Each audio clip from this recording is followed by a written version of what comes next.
Student next question जो है question number 2 second part question का जो सेकंड पार्ट है ये हम करते हैं 3x + 2y = 10 2y - 3x = -4।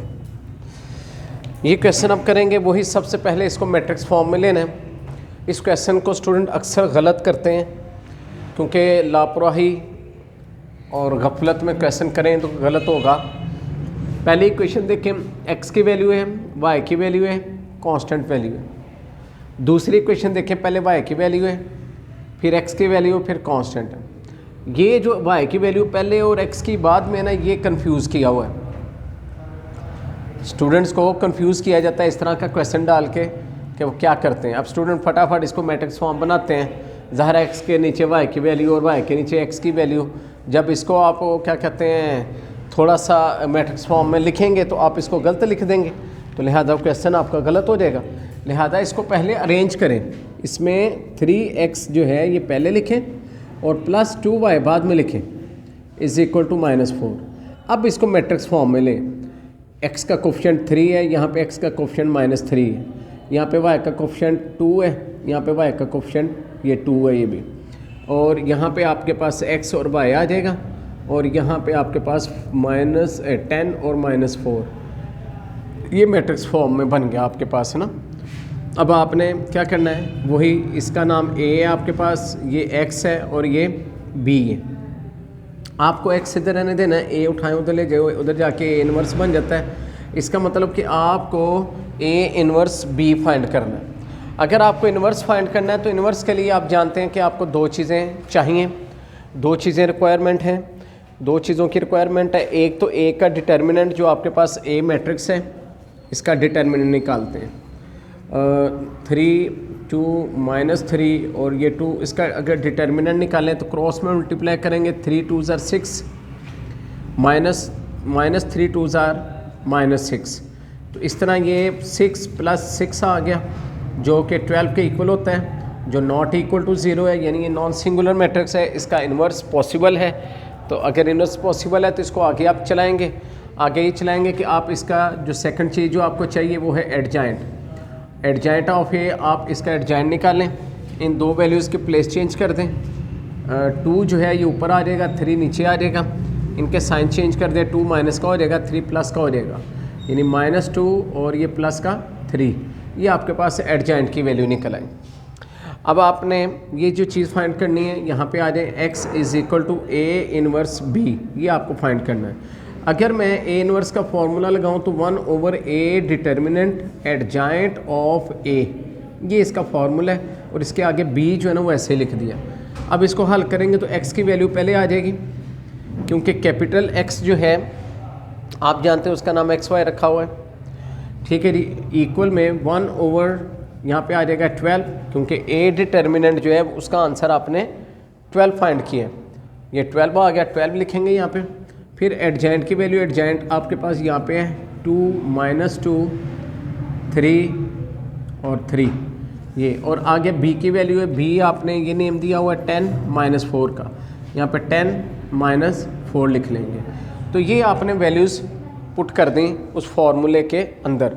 जब वैल्यूज़ पुट हो गई तो अब आपने इसको बाकायदा जो है पहले मल्टीप्लाई करना है। एंड पे हम जाके इसको 12 पे डिवाइड करेंगे। 2 10 ज़ार 20 प्लस 2 4 ज़ार 8 माइनस प्लस का 8 हो गया ये। इसी तरह इस रो को इस कॉलम से 3 10 ज़ार 30 प्लस 3 4 ज़ार -12, क्योंकि उसके साथ माइनस है तो ये आ गया आपके पास। तो 1/12, 20 और 8 को प्लस करेंगे 28 आएगा, 30 में से 12 माइनस कर देंगे तो ये आपके पास 18 आ जाएगा। तो ये आपके पास दो वैल्यूज़ आ गई, 28 और 18। अब ये दोनों वैल्यूज़ जो हैं इनको आप 12 पे डिवाइड करेंगे।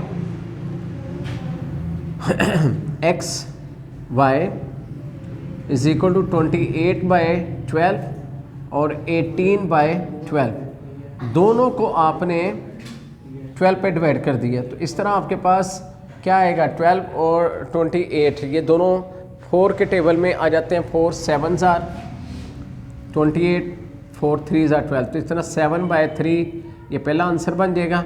यहाँ पे ये दोनों वैल्यूज़ 3 के टेबल में 6 के टेबल में आ जाती हैं। 6 3s are 28, 6 2s are 12, तो 3/2 ये हमारे पास सेकंड वैल्यू आ गई। तो इस तरह x का आंसर हमारे पास 7/3 आ गया और y का आंसर जो है वो 3/2 आ गया।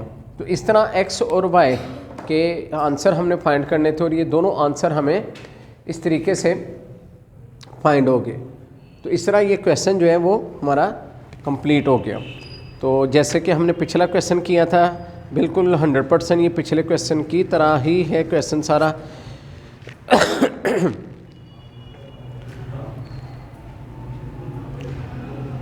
तो 7/3 और 3/2 ये इसका आंसर है, जो कि मैंने आंसर शीट से भी देख लिया है। तो बिल्कुल हमारा आंसर एक्यूरेट है। इस तरह ये क्वेश्चन आपका मुकम्मल हो गया जी। तो स्टूडेंट अब नेक्स्ट क्वेश्चन है हमारे पास, क्वेश्चन नंबर 3, थर्ड पार्ट हम इस क्वेश्चन का करते हैं। वो है 4x + 5y = 0 और 2x + 5y = 1। तो ये क्वेश्चन अब हमारे पास मैट्रिक्स फॉर्म में लिखने के लिए 4 2 5 5 ये हम लिख लेते हैं। यहाँ पे x y, यहाँ पर 0 और 1, ये a है, ये x है, ये b है। तो x a उठाएंगे उधर ले जाएंगे, a इनवर्स b बन जाएगा। तो आपको a का डिटर्मिनेंट चाहिए। सबसे पहले डिटर्मिनेंट निकाल लेते हैं। तो डिटर्मिनेंट जो है 4 5s are 20 -2 5s are 10, तो 20 - 10 10 आ गया। ठीक है जी। तो उसके बाद दूसरी चीज़ आपको जो चाहिए वो है एडजाइंट ऑफ ए। एडजाइंट में इनकी प्लेस चेंज कर दें, 5 ऊपर आ जाएगा, 4 नीचे आ जाएगा। इनके साइन चेंज कर देते हैं, -5 एंड -2। तो ये देखा आपने कि हमने एडजाइंट भी निकाल लिया। अब जो चीज़ हमने फाइंड करनी है वो है x = a इनवर्स b। अब इसके मुताबिक a इनवर्स का formula 1/a determinant adjoint of a और आगे b लिख लेंगे। तो x की जगह x की वैल्यू आ गई xy, 1/a डिटर्मिनेंट हमने निकाला वो 10 है।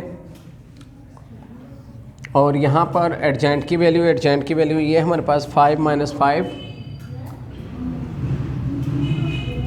-2 एंड 4। और आगे b की वैल्यू ये है 0 and 1, ये यहाँ पे लिखेंगे। अब इसको सॉल्व कर लेते हैं। 1/10 ऐसे ही, 5 0 0 + 5 1s are 5, और इसी तरह -2 0 0 और 4 1s are 4। तो इस तरह ये हमारे पास 1/10 ये आ गया हमारे पास -5 एंड 4। तो ये दो वैल्यूज़ हमें हासिल हो गई। अब क्या करेंगे? तो लो जी, अब आपने क्या करना है, दोनों के ओवर में आपने लिख लेना है, मतलब -5/10, 5 के ओवर में 10 लिख लिया और 4 के ओवर में भी 10 आ गया। अब ये आप देख लें वैल्यूज़ कटती हैं, 5 1s are 5, 5 2s are 10। तो इस तरह -1/2 ये x का आंसर निकला है, चूँकि यहाँ पे x y r है साथ नीचे, और यहाँ पे 2 2s are 4, 2 5s are 10। तो 2/5 जो है वो यहाँ से निकला है। इस तरह x का आंसर जो है -1/2 और y का आंसर जो है वो 2/5 निकला है। इस तरह जो है ये आपका क्वेश्चन जो है वो कंप्लीट हो गया।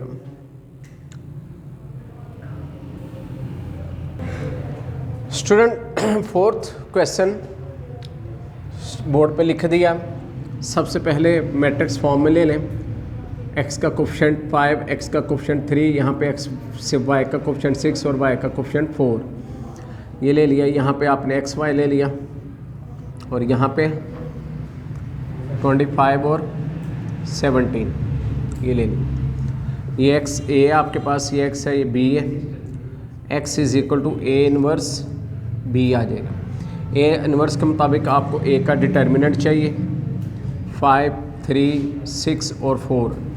डिटर्मिनेंट निकाल लेते हैं। 5 4 ज़ार 20 माइनस 3 6 ज़ार 18, ये इक्वल टू 2 निकला। तो ये नॉन सिंगुलर मैट्रिक्स है, इसका डिटर्मिनेंट जो है, इसका इन्वर्स जो है वो पॉसिबल है। तो आइए इसका इन्वर्स निकालते हैं। एडजॉइंट पहले निकाल लेते हैं। एडजॉइंट में क्या करते हैं, इनकी प्लेस चेंज कर देते हैं, 4 ऊपर 5 नीचे, और इनके साइन चेंज कर लेते हैं, -6 और -3। ये एडजॉइंट निकला है।